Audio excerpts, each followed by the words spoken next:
నమస్తే welcome to Rhythm Telugu big story. Telangana రాష్ట్రంలోని వికారాబాద్ జిల్లా పరిగిలో వచ్చే ఏడాది జనవరి 6, 7, 8 తేదీల్లో జరిగే ఇస్లామిక్ అతివాద సంస్థ తబ్లిగీ జమాత్ సమావేశాలకు తెలంగాణ ప్రభుత్వం భారీ ఆర్థిక సహాయం చేయడం తీవ్ర వివాదాస్పదమవుతోంది. ఈ సమావేశాల నిర్వహణకు ఏకంగా 2.45 కోట్లను రేవంత్ రెడ్డి నేతృత్వంలోని కాంగ్రెస్ ప్రభుత్వం విడుదల చేసింది. ప్రపంచవ్యాప్తంగా పనిచేస్తున్న అనేక ఇస్లామిక్ టెర్రరిస్ట్ గ్రూపుల్లో రిక్రూట్మెంట్కు పైప్ లైన్గా పనిచేస్తున్న తబ్లిగీ జమాత్కు తెలంగాణ ప్రభుత్వం నిధులు ఇవ్వడం ఏంటనే ప్రశ్నలు బలంగా వినిపిస్తున్నాయి.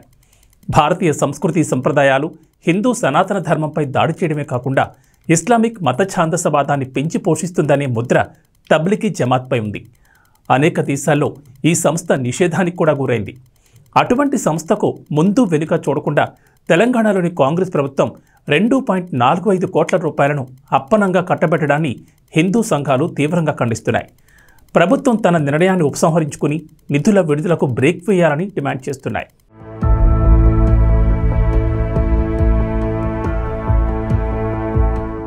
తెలంగాణ వ్యాప్తంగా విశ్వ హిందూ పరిషత్, రాష్ట్రీయ స్వయం సేవక్ సంఘ్, బజరంగ్ దళ్, భారతీయ జనతా పార్టీతో పాటు అనేక హిందూ సంఘాలు ఇప్పుడు ముక్తకంఠంతో తబ్లిగీ జమాత్ ఉదంతంపై గళమెత్తుతున్నాయి.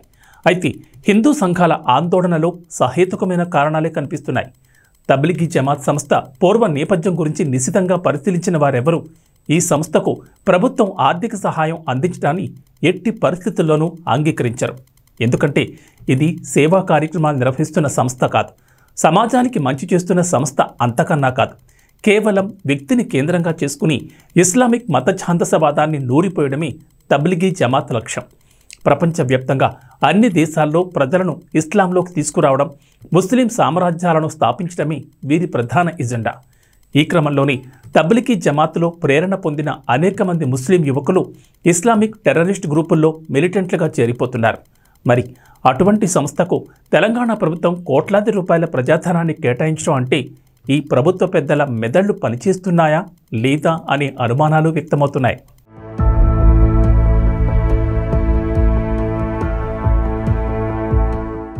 అల్లా మాటలను బోధించే వారిని ఇస్లాంలో తబ్లిగీలు అని పిలుస్తారు.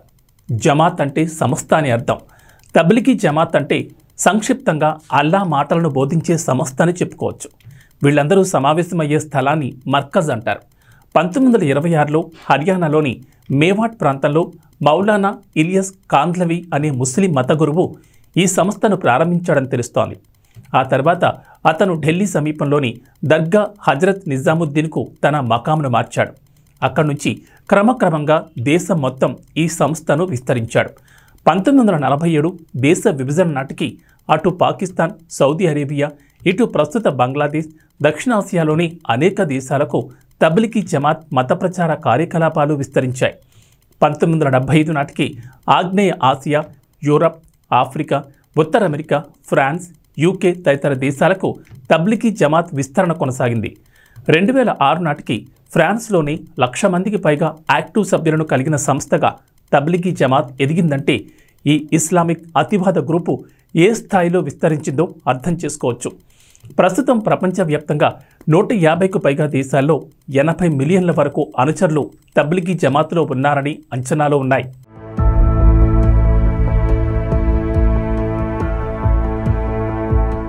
అయితే తబ్లిగీ జమాత్ సభ్యులు ఖురూజ్ పేరిట మత మార్పిడి పర్యటనలు చేస్తూ ఉంటారు. నెలకు 10 రాత్రులు, సంవత్సరానికి కనీసం 120 రోజులు దీన్ని కేటాయిస్తారు.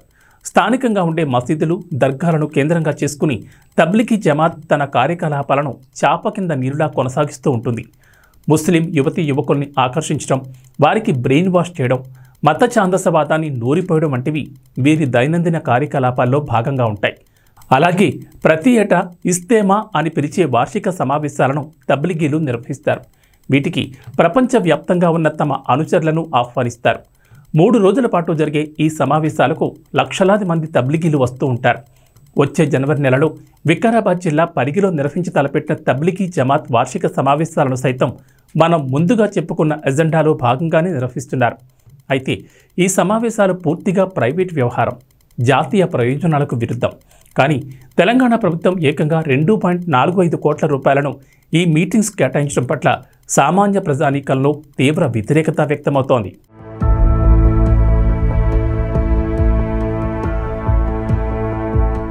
ప్రజల్లో ఈ స్థాయిలో వ్యతిరేకత వ్యక్తం కావడానికి తబ్లిగీ జమాత్ నేపథ్యమే ప్రధాన కారణంగా నిలుస్తోంది.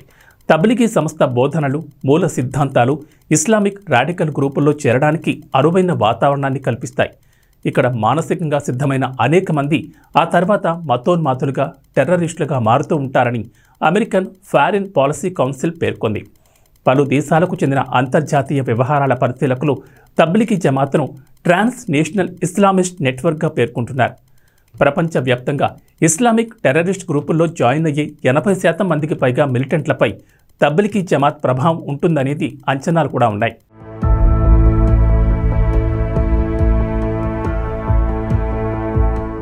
ప్రపంచవ్యాప్తంగా ఇస్లామిక్ టెర్రరిస్ట్ గ్రూపుల్లో జాయిన్ అయ్యే 80% మందికి పైగా మిలిటెంట్లపై తబ్లిగీ జమాత్ ప్రభావం ఉంటుందనే అంచనాలు ఉన్నాయి.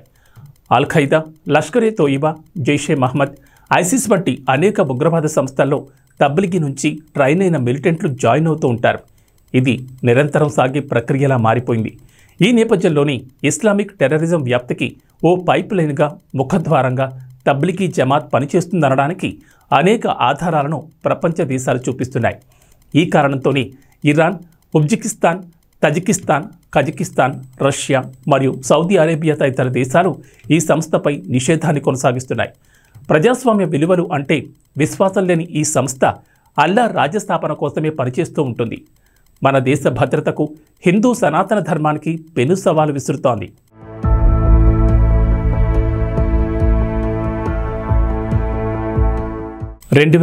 కరోనా సమయంలో మలేషియాలో జరిగిన తబ్లిగీ జమాత్ సమావేశం వల్ల కరోనా కేసులు ఎంతలా పెరిగాయో అందరికీ గుర్తుండే ఉంటుంది.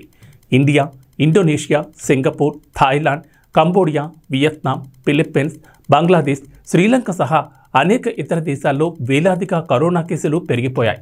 ఏకంగా ఆగ్నేయ ఆసియా మొత్తం కరోనా గుప్పెట్లో చిక్కుకుపోవడానికి తబ్లిగీ జమాత్ సమావేశాలు కారణమయ్యాయని విమర్శలు ఉన్నాయి.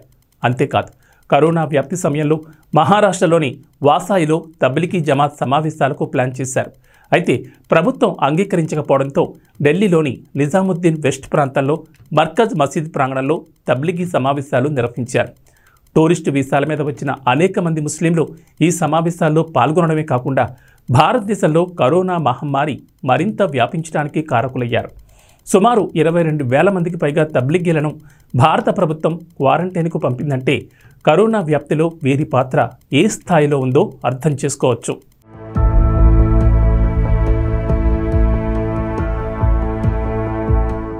ఏ రకంగా చూసినా దేశంలో జరుగుతున్న ఇస్లామీకరణ ప్రయత్నాలకు, ఉగ్రవాద కార్యకలాపాలకు కేంద్రంగా తబ్లిగీ జమాత్ నిలుస్తోంది.